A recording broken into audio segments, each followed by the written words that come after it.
J'aurais adoré qu'on me dise ça lorsque j'avais 15 ans. Aujourd'hui, je suis capable de voir cette pensée répétitive arriver et de prendre exactement le chemin inverse.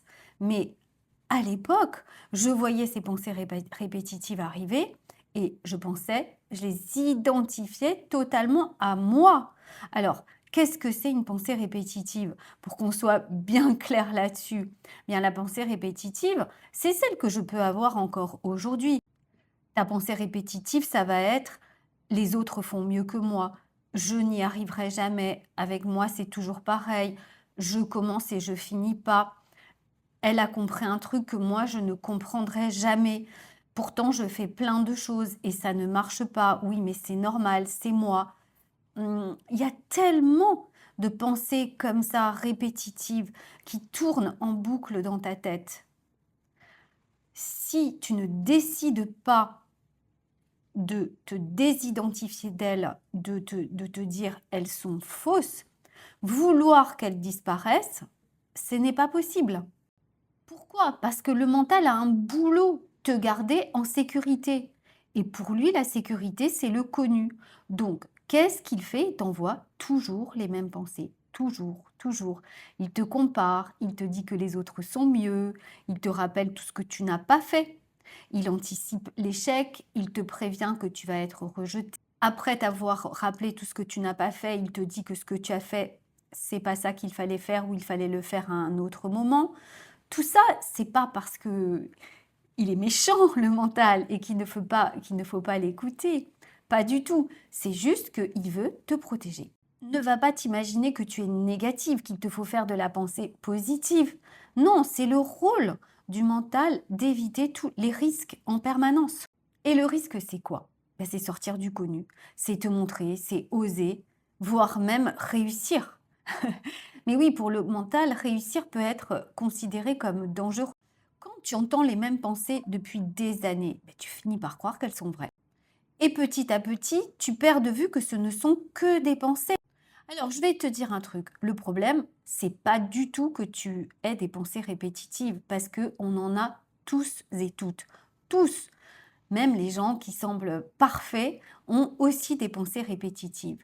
Mais le problème, c'est de croire que ces pensées te montrent la vérité. C'est juste ça le problème. Parce que c'est un programme.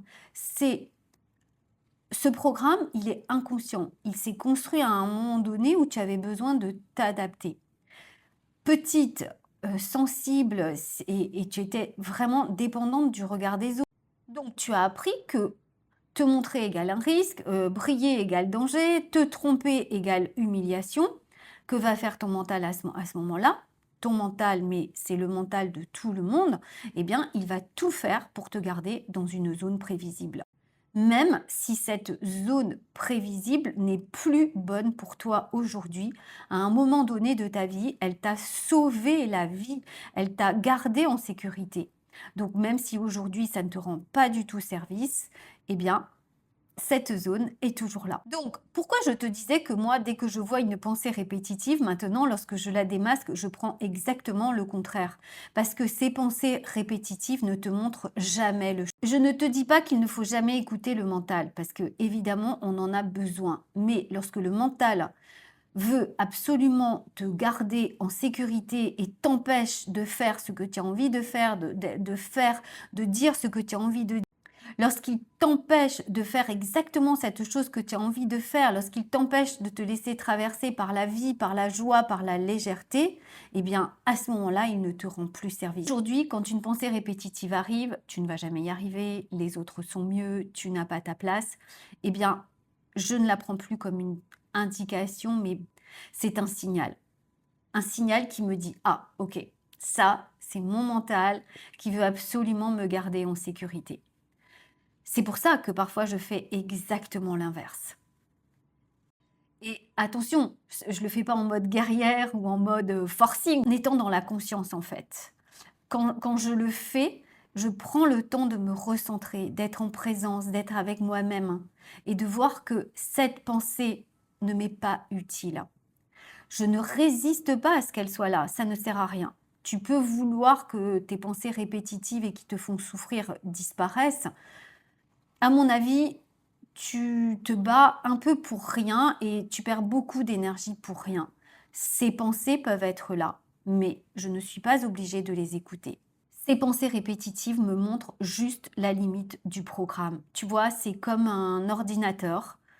Il y a un programme de temps, à toi de changer le programme. Parce que plus tu écoutes ces pensées, plus elles reviennent et plus le programme se renforce. Moins tu écoutes ces pensées et moins les pensées reviendront et avec beaucoup moins de force. Et toi, dis-moi, quelles sont tes pensées répétitives, celles que tu as entendues tellement souvent que tu crois qu'elles sont vraiment à toi, où tu vas me dire non, non, mais là c'est vrai, là c'est vraiment moi, là c'est mon caractère. Note-les ces pensées, tu verras. Elles ne sont pas à toi, elles ne t'appartiennent pas, elles ne disent rien de toi, rien de qui tu es.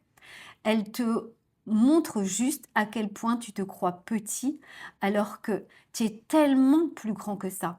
Si tu as envie d'aller regarder ça en profondeur, de voir quel programme inconscient tourne derrière tes pensées, je t'accompagne là-dedans, réserve ta séance offerte et on va regarder ensemble ce qui se répète et surtout comment ne plus se confondre avec ces pensées-là. Qu'est-ce que ces pensées te font croire de toi? Qu'est-ce qu'elles te poussent à faire? Qu'est-ce qu'elles t'empêchent de faire?